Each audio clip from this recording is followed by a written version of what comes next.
អតីតតារាចម្រៀងមូនបារ៉ាផ្ញើសារដ៏មានន័យទៅកាន់ប្តីគ្រប់រូបតាមរយៈការធ្វើត្រាប់តាមស្ត្រីមានផ្ទៃពោះអតីតតារាចម្រៀងលោកមូនបារ៉ារៀបចំខ្លួនជាបរិះពពោះកូនក្នុងផ្ទៃជំនួសស្ត្រីបង្ហាញពីទុក្ខលំបាករបស់មនុស្សស្រីមានផ្ទៃពោះកំពុងទទួលបានការចាប់អារម្មណ៍ពីមហាជនអ្នកលេងបណ្ដាញសង្គម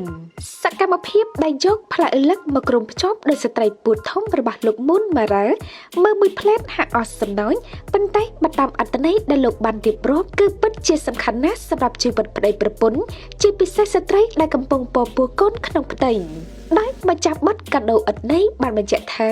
បើសិនជាមនុស្សប្រុសមានទម្ងន់គឺបែបនេះប៉ុន្តែមិនអាចប្រៀបផ្ទឹមនឹងស្ត្រីជាម្ដាយបាននោះទេ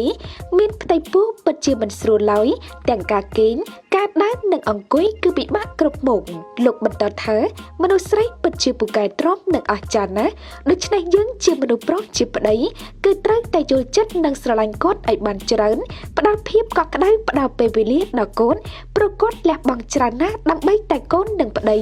យើងមិនអាចពពោះជំនួសគាត់បានឡើយយើងត្រូវតបស្នងទៅគាត់ដោយការពេញចិត្តនិងភាពស្មោះត្រង់ក្រោយពីឃើញនៅស្នេហ៍និងសកម្មភាពរបស់លោកមូនបារ៉ាបង្ហាញបែបនេះឃើញមានការចាប់អារម្មណ៍យ៉ាងច្រើនដែលម្នាក់ៗបានសរសើរទៅដល់រូបលោកគ្រប់គ្នាថាភរិយារបស់លោកពិតជាមានសំណាងដែលមានស្វាមីល្អចេះយល់ពីទុក្ខលំបាករបស់ប្រពន្ធមានផ្ទៃពោះហើយនេះក៏ជាសារមួយដ៏ល្អសម្រាប់ការដាស់តឿនដល់ស្វាមីគ្រប់រូបត្រូវចេះមើលថែប្រពន្ធឲ្យបានល្អ